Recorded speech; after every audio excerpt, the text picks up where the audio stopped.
What is going on, guys? Today we are looking at relics and we are on to tier 5. So we've got 3 more different relics to have a look at.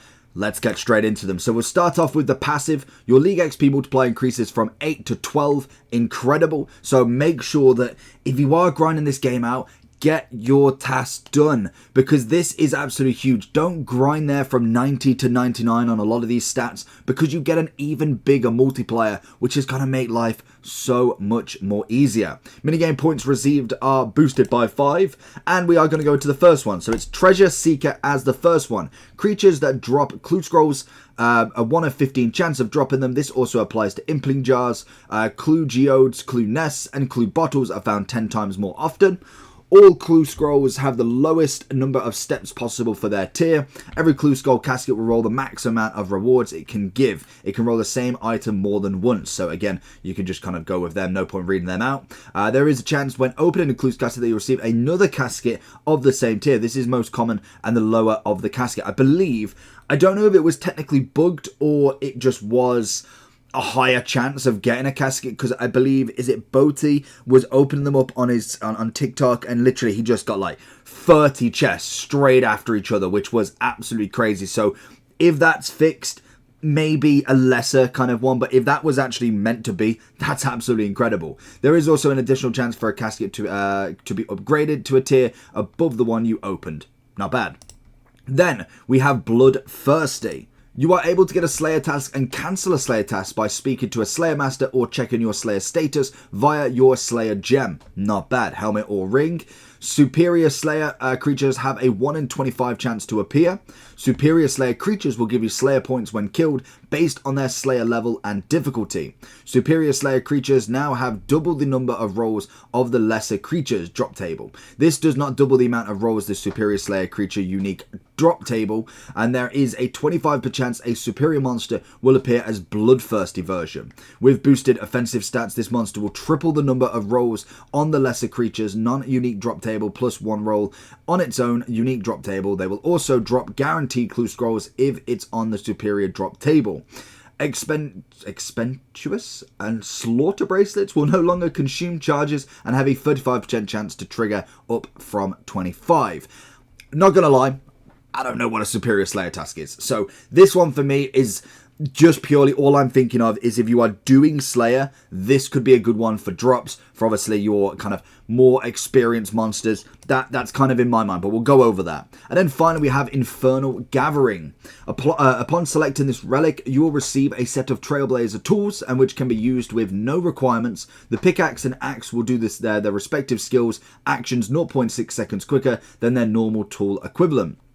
And the harpoon increases fishing speed by 1.2. All 3 tools have the same bonuses as crystal tier tools. Very nice. Any one mined with the Trailblazer pickaxe will be smelted into a bar. That's not bad. Smithing XP given regardless of the smithing level. Any fish caught with the Trailblazer harpoon will be cooked. Okay, nice. Regardless of the cooking level, this will work even on fish that don't require a harpoon to be caught if the Trailblazer harpoon is equipped in your inventory. Any logs chops with the Trailblazer axe will be burnt and the fire XP will be given regardless of the fire making level. On death, these tools are lost and can be bought back, obviously, from Sage. And as the relic gives you an item, it must be unlocked at the bank. Okay, so we've got 3 totally different relics here, other than like kind of the attack ones. So we have basically, like, if we dumb it down, clue scrolls, gonna be a big bonus there. We have a Slayer one, and then also we have an XP one. So if we're looking at what I'm currently at the moment, realistically my cooking's pretty much there. I could just kind of grind that out now to finish it off. That doesn't help me, the tool one there. The wood cutting and fire making, not a bad option. Never gonna lie, that one is pretty sick that it does do the same, and it'll be good for mining as well. Saves you going there.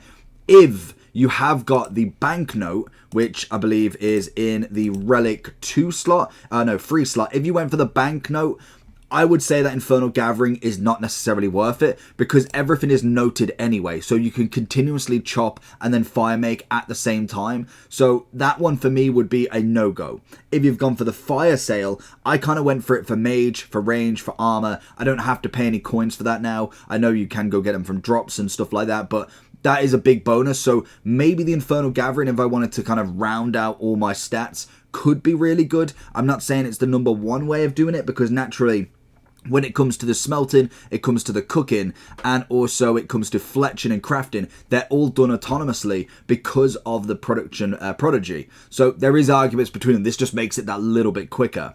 The Bloodthirsty, if you are after massive Slayer tasks, sounds like it would be the better shot to go for there, which again could be a big one. Again, I'm not necessarily massive into that yet. I'm not as high a level. As you see, I've not even started my Slayer yet, but I could be swayed into that one. The treasure one, like I said, this one would be my number one choice if the kind of boaty thing that he did where it kind of just kept being re-rolled, that for me would be phenomenal because the amount of items that you can get from that is absolutely incredible. So for me, I would say, just judging off not knowing if it's fixed, I'd say Treasure Seeker. I'd go in order, in fact. I'd go Treasure Seeker, Bloodthirsty, Infernal Gathering, but it all depends on what you've chosen up until this point. So for me, I would say 1, 2, and 3. If this is fixed and it just gives you 1, or gives you maybe 2, not necessarily 10 of them, I would then probably go Infernal Gathering.